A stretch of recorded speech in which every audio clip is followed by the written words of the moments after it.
مگر ندیم اس نازک صرف لڑکی کے احتجاج کو خاطر میں نہیں لا رہا تھا، اس نے اپنی کار میں زبردستی اسے بیٹھا دیا تھا۔ چپ ہو کر بیٹھو، وہ کار میں بٹھاتے ہوئے بولا۔ تم کہاں لے جا رہے ہو مجھے؟ میں کچھ پوچھ رہی ہوں، جواب دو ورنہ میں اس کار سے کود جاؤں گی۔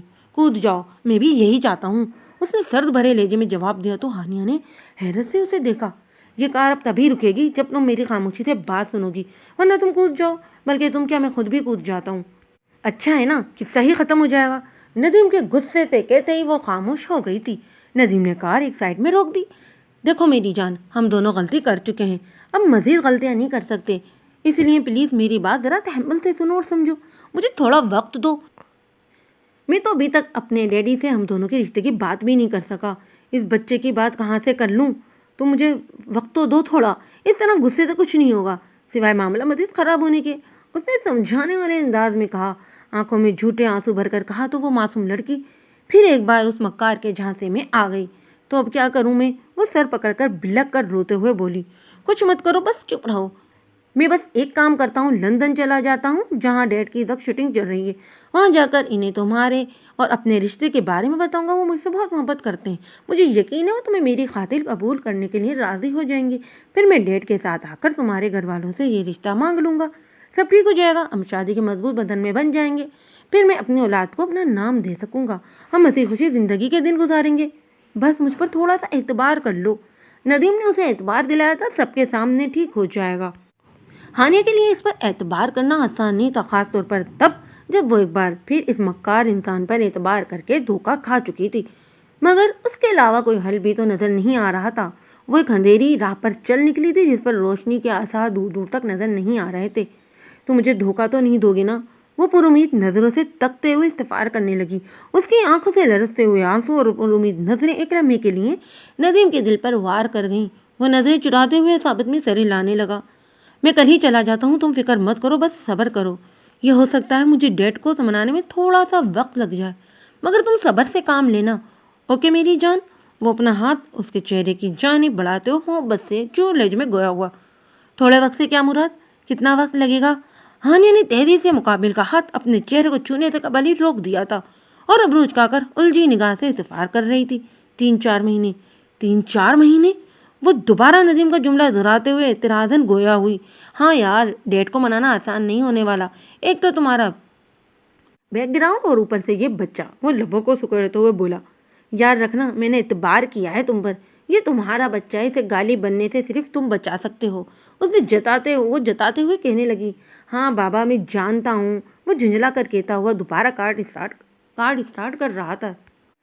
1 ماہ تک ہانیہ سب سے اپنی پریگنینسی چھپاتی رہی، مگر اس کا بڑھتا ہوا وزن اور الٹیوں نے اس کا یہ راز اس کی روم میٹرز کے سامنے کھول دیا تھا۔ طبیعت کی خرابی کے سبب وہ یونی سے بھی چھٹیاں کر رہی تھی۔ تم پریگننٹ ہو؟ منیبا نے ڈرتے ڈرتے سوال کیا تھا، اسے الٹی کر کے بیڈ پر لیٹا ہوا دیکھ کر۔ کیا بکواس کر رہی ہو، یہ کیسے پریگننٹ ہو سکتی ہے، اس کی تو ابھی تک شادی بھی نہیں ہوئی۔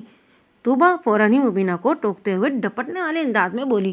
مگر مجھے لگ رہا ہے کہ یہ پریگننٹ ہے، جس طرح اس کی حالت ہے مجھے شک ہونے لگا ہے۔ مبینہ کی بات سن کر ہانیہ کے تو ہاتھ پاؤں پھول گئے تھے۔ 1 ماہ گزر چکا تھا مگر ندیم نے تو پلٹ کر خبر تک نہ لی تھی۔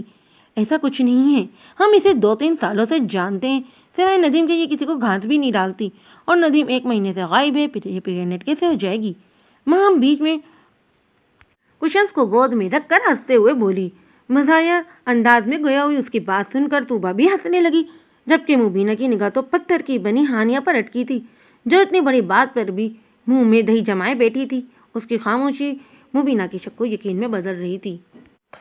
تم کل ڈاکٹر کے گئی تھی نا، کیا کہا ڈاکٹر نے؟ کیوں آ رہی تھی تمہیں یہ الٹیاں؟ منیبا کسی تفتیشی افسران کی طرح تفتیش کرنے لگی۔ کچھ نہیں، بس دوائی لکھ دی، وہ آنکھوں پر ہاتھ رکھے دھیمے لہجے میں جواب دینے لگی۔ یار تمہیں نظر نہیں آ رہا اس کی طبیعت ناساز ہے، کیوں اتنے سوال کر رہی ہو اس سے؟ چلو تم میرے ساتھ لائبریری۔ مام نے اس کا ہاتھ پکڑ کر کھینچا تھا۔ یار میں تھک گئی ہوں، تم توبہ کو لے جاؤ، وہ بستر پر گرتے ہوئے بولی۔ اوف، اچھا توبہ پیاری بہن ہوگی، چلو نا میرے ساتھ، مام کے التجائیہ انداز میں کہتے ہوئے توبہ نہ چاہتے ہوئے بھی تیار ہو گئی تھی۔ ان دونوں کے جاتے ہی مبینہ نے دروازہ اندر سے لاک کر لیا تھا۔ تم پریگننٹ ہو نا؟ وہ پھر اپنا سوال اس کے پاس کھڑے ہو کر دہرا رہی تھی۔ کیا ہو گیا ہے تمہیں؟ کیوں فالتو سوالات کر کے مجھے تنگ کر رہی ہو؟ دماغ تو خراب نہیں ہو گیا ہے تمہارا؟ ہانیہ منیبا کے لائبریری نہ جانے کی وجہ جانتی تھی۔ اس کا ذہن ان سوالوں کے جواب کے لیے تیار تھا۔ وہ جھنجھلا کر مبینہ کو ٹالنے کی کوشش کر رہی تھی۔ ہانیہ پلیز، اگر کوئی پرابلم ہے تو مجھے بتاؤ، شاید میں تمہاری کوئی مدد کر سکوں۔ اس طرح پورے دن ہاسٹل کے کمرے میں پڑے رہنے سے یا ندیم کو بار بار کال کرنے سے کچھ نہیں ہوگا۔ اس کے کہتے ہی ہانیہ کی آنکھوں میں آنسو کی لڑی لگ گئی تھی، جنہیں وہ صاف کرتے اٹھ بیٹھی تھی۔ میں پریگننٹ ہوں۔ بڑی مشکل سے بلک بلک کر روتے ہوئے اس نے جملہ ادا کیا تھا۔ ہانیہ کو مدد کی سخت ضرورت تھی۔ وہ سمجھ نہیں پا رہی تھی کہ اسے آگے کیا کرنا ہے۔ ندیم تو سنہرے خواب دکھا کر غائب ہو گیا تھا۔ ندیم کا انتظار کرتے کرتے 1 ماہ گزر گیا تھا۔ اس کی حالت لوگوں پر آشکار نہ ہو جائے، یہی ڈر ہر وقت لاحق رہتا تھا۔ منہ کو تکیے میں چھپا کر وہ رات بھر روتی رہتی۔ وہ اپنے ماں باپ کی اکلوتی بیٹی تھی۔ دکان سے اتنی آمدنی ہو جاتی تھی کہ گزر بسر آرام سے ہو سکے۔ جب پہلی بار وہ یونی کے دروازے سے اندر داخل ہوئی تھی تو بڑے بڑے خواب آنکھوں میں لیے ہوئے تھی۔ وہ خواب جو اس کے ساتھ دن رات رہا کرتے تھے، جو اس کی آنکھوں میں بستے تھے، جو ہر لمحہ لبوں پر سجے رہتے تھے۔ ایک بہت بڑی فیشن ڈیزائنر بننے کا خواب، لیکن زندگی اس طرح کے دن بھی دکھائے گی یہ تو اس نے خوابوں میں بھی نہیں سوچا تھا۔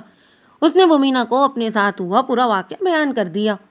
تم بے وقوف ہو، 4 مہینوں سے جب سب چھپاتی پھر رہی ہو بجائے اس کے کہ ہم سے اپنی پرابلم شیئر کرتی۔ مجھے تو اسی دن شک ہو گیا تھا جب تم کینٹین میں ندیم پر چیخیں تھیں۔ اس کے کہتے ہی ہانیہ نے روتے ہوئے اس کے سینے سے آ لگی تھی۔ ارے میری جان، تم مت رو، تیری کوئی غلطی نہیں ہے، اس کمینے نے تجھے اس حال میں پہنچایا ہے، وہ تیری سادگی کا فائدہ اٹھا گیا۔ مبینہ نے اسے دلاسا دیتے ہوئے کہا، اب میں کیا کروں؟ پہلے تو رونا بند کرو، ہم کل ہی ڈاکٹر کے یہاں جائیں گے اور یہ بچہ کرا دیں گے، پریشان نہ ہو۔ منیبا کے کہتے ہی وہ مزید رونا شروع ہو گئی۔ یہ ممکن نہیں رہا، میں نے ڈاکٹرنی سے بات کی تھی، وہ بلک کر بولی۔ تو پھر اس کی بات سنتے ہی مبینہ بھی پریشان ہو گئی تھی۔ وہ دن رات اپنی سیل کو اس امید میں تکتی رہتی کہ شاید آج ندیم کی کال آ جائے اور وہ اسے خوشخبری دے دے کہ اس کے والدین مان گئے ہیں اور وہ انہیں لے کر واپس آ رہا ہے۔ مگر وقت گزرنے کے ساتھ ساتھ امیدیں دم توڑ رہی تھیں۔ 5واں مہینہ اسٹارٹ ہوتے ہی ہانیہ کی طبیعت مزید خراب ہونے لگی۔ اس نے 1 مہینے سے یونی کی شکل نہیں دیکھی تھی، جس کی وجہ سے اسے یونی کی جانب سے نوٹس مل گیا تھا، جس میں اسے اطلاع دی گئی تھی اگر 75% اس کی حاضری نہ ہوئی تو کلاس میں تو اسے اس سال ڈگری نہیں ملے گی۔ اس نوٹس کی وجہ سے وہ اور زیادہ پریشان رہنے لگی تھی۔ اچھا کھانا پینا نہ ہونے کے سبب وہ دن بہ دن کمزور بھی ہوتی جا رہی تھی۔ مجھے چکر آ رہے ہیں۔ ہانیہ پانی کا گلاس اٹھا کر 2 قدم بھی نہ چلی تھی کہ اس کا سر چکرانے لگا اور وہ زمین بوس ہو گئی۔ منیبا اور مہم تیزی سے اس کی جانب لپکی۔ تم ٹھیک تو ہو؟ تمہیں اسپتال لے کر چلیں؟ اس کے چہرے پر پانی کا چھڑکاؤ کیا گیا تو وہ ہوش میں آ گئی تھی۔ مہم اسے دیکھتے ہوئے فکر مند لہجے میں استفسار کر رہی تھی، جس پر مبینہ نے اسے صاف انکار کر دیا تھا۔ ایک بات کہوں، ہو سکے تو گھر چلی جاؤ، اب تمہارا ہاسٹل میں رہنا ٹھیک نہیں، اس سے پہلے تمہارے کردار پر انگلیاں اٹھنا شروع ہوں۔ مہم کے کہتے ہی وہ دونوں حیرت سے اس کی جانب دیکھنے لگیں۔ تمہیں پتا ہے؟ ہانیہ روحانسا لہجے میں پوچھنے لگی۔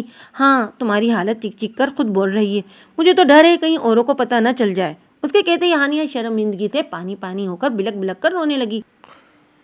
میں گندی لڑکی نہیں ہوں، مجھے تو خود نہیں خبر مجھ پر یہ قیامت کیسے ٹوٹ گئی۔ وہ بلک بلک کر اپنے کردار کی صفائیاں دینے لگی۔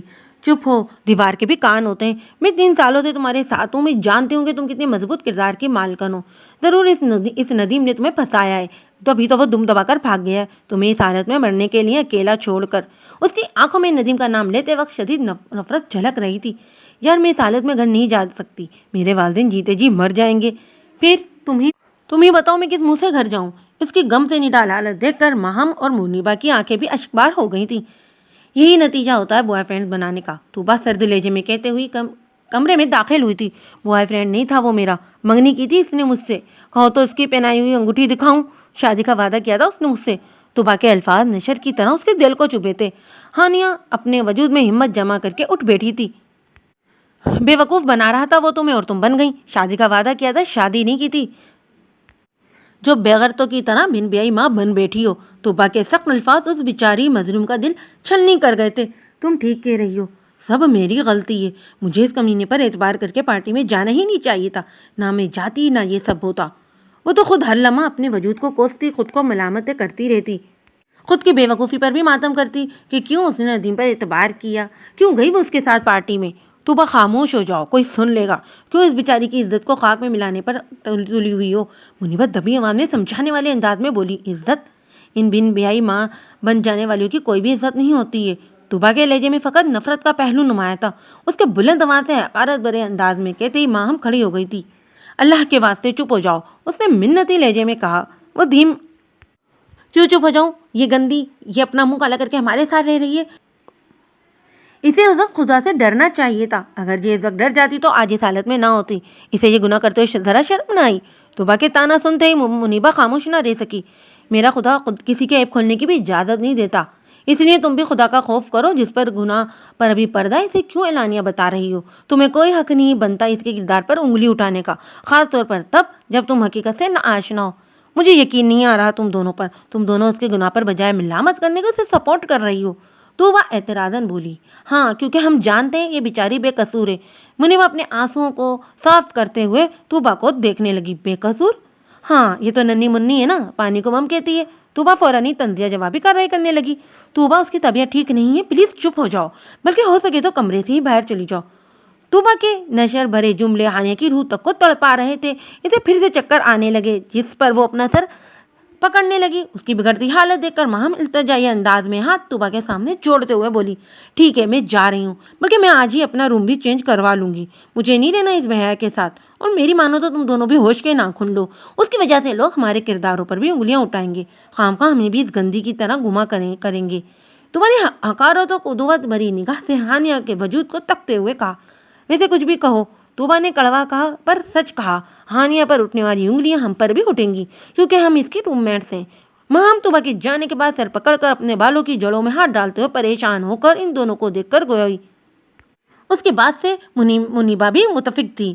ہانیہ، برا مت ماننا، مگر تمہیں گھر چلے جانا چاہیے، تمہارا یہاں رہنا تمہارے لیے بہتر نہیں ہے۔ دیکھو، میں کوئی امیر خاندان سے تعلق نہیں رکھتی، میرے والد بڑی مشکل سے فیس ادا کرتے ہیں اور میری پڑھائی کی۔ اگر تمہارے پریگننٹ ہونے والی بات یونین میں پھیل گئی تو تمہارے ساتھ ساتھ ہمیں بھی نکالا جا سکتا ہے، اور یہ ہمارا آخری سال ہے۔ میں جانتی ہوں تم بہت مشکل وقت سے گزر رہی ہو، لیکن تمہیں ہماری مجبوری بھی سمجھنی چاہیے۔ مبینہ نے نظریں چراتے ہوئے منتی لہجے میں کہا۔ وہ اپنی جگہ بالکل درست تھی، اس کا خوف بھی بجا تھا، مگر ہانیہ پر اس کے جملے قیامت گزار رہے تھے۔ وہ کیسے اپنے والدین کے سامنے جا سکتی تھی اس حالت میں؟ وہ آج اسپتال کا کیکڑ نکلی تھی، شہر کی سب سے بلند عمارت کی چھت پر کھڑی وہ ہر جذبے سے آری خودکشی کرنے چل پڑی تھی۔ میرے خدا، مجھے معاف کر دینا، مگر ایک انسان کا مرنا 3 کے مرنے سے بہتر ہوگا۔ شاید میں اس حالت میں گھر نہیں جا سکتی، میرے والدین یہ صدمہ نہیں سہ سکیں گے، میرے پاس کوئی دوسری پناہ گاہ بھی نہیں، میری ایک بے وقوفی سب تباہ کر چکی ہے، میرے سارے خواب چکنا چور ہو چکے ہیں۔ میں تیری اپنے والدین کی گنہگار ہوں، اس لیے خود کو سزا دے رہی ہوں۔ مجھ جیسی ناپاک لڑکی کو مر جانا چاہیے جو بے حیا ہو۔ بقول طوبا کے، اس نے خدا سے معافی مانگ کر آنکھیں بند کر کے چھلانگ لگا دی تھی۔ جس لمحے وہ چھلانگ لگا رہی تھی تبھی وہاں ایک خوبرو نوجوان بوتل کا کین ہاتھ میں پکڑے چھت کے دروازے سے اندر داخل ہوا تھا۔ جب اس نے ہانیہ کو چھلانگ لگاتے دیکھا تو کین ہاتھ سے پھینک کر برق کی پھرتی سے اس کا ہاتھ پکڑنے میں کامیاب ہو گیا تھا۔ ہاتھ پکڑ کر پوری جان سے اپنی جانب کھینچا تھا اس نے، جس کے نتیجے میں وہ نازک سی لڑکی اس لڑکے پر آ گئی تھی۔ اگلے ہی لمحے وہ لڑکا زمین بوس تھا اور ہانیہ اس کے سینے پر بے جان گڑیا کی طرح پڑی تھی۔ اس خبرو نوجوان نے خدا کا شکر ادا کیا تھا۔ پاگل ہو تم، دماغ خراب ہے تمہارا، عقل سے پیدل لڑکی، یہ کوئی سوئمنگ پول نظر آتا ہے تمہیں جو اتنے مزے سے چھلانگ لگا رہی تھی؟ شکر ہے خدا کا کہ میں وقت پر آ گیا، ورنہ تم نے تو آج خدا کو پیارا ہی ہو جانا تھا، اور پولیس نے میرے ہوٹل پر کیس بنا دینا تھا، اور پھر مجھ مظلوم کو جیل کی چکی پیسنا پڑتی۔ اور ہانیہ خود کو سنبھالتے ہوئے کھڑی ہوئی تھی۔ اس کے پیٹ میں تیز درد شروع ہو گیا تھا، وہ خوبرو نوجوان اب بھی اسے ڈانٹ رہا تھا۔ ہانیہ درد سے چیخ اٹھی۔ کیا ہوا؟ وہ گھبرا کر استفسار کرنے لگا۔ درد ہو رہا ہے بہت تیز، وہ تڑپ کر اپنا پیٹ پکڑتے ہوئے بولی۔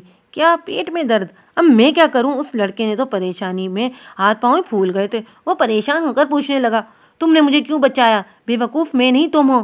وہ درد میں تڑپتے ہوئے اس خبرو نوجوان کو دیکھ کر غصے سے بولی۔ ارے عجیب پاگل ہو، ایک تو تمہاری میں نے جان بچائی، میرا شکریہ ادا کرنے کے بجائے لڑ رہی ہو۔ آج کل تو نیکی کا زمانہ ہی نہ رہا اوکاشا، پر تجھے نہیں کرنی نیکی۔ وہ خود کو ڈپٹنا شروع ہوا تو ہانیہ الجھ کر اسے دیکھنے لگی۔ وہ ایک بار پھر چیخی اور چیخ کر دوسرے ہی لمحے زمین بوس ہو گئی۔ اسے کیا ہو گیا؟ اوکاشا اسے بغیر ہاتھ لگائے اس کے پاس بیٹھ کر آوازیں دینے لگا۔ اسے ہوش میں نہ آتے دیکھ کر مجبوروں سے باہوں کے اثار میں لے کر تیزی سے لفٹ کی جانب بڑھا۔ آپ کو شرم آنی چاہیے، آپ کی وائف اس قدر کمزور ہو رہی ہیں، ایسا لگ رہا ہے آپ انہیں کھانے کو کچھ نہیں دیتے۔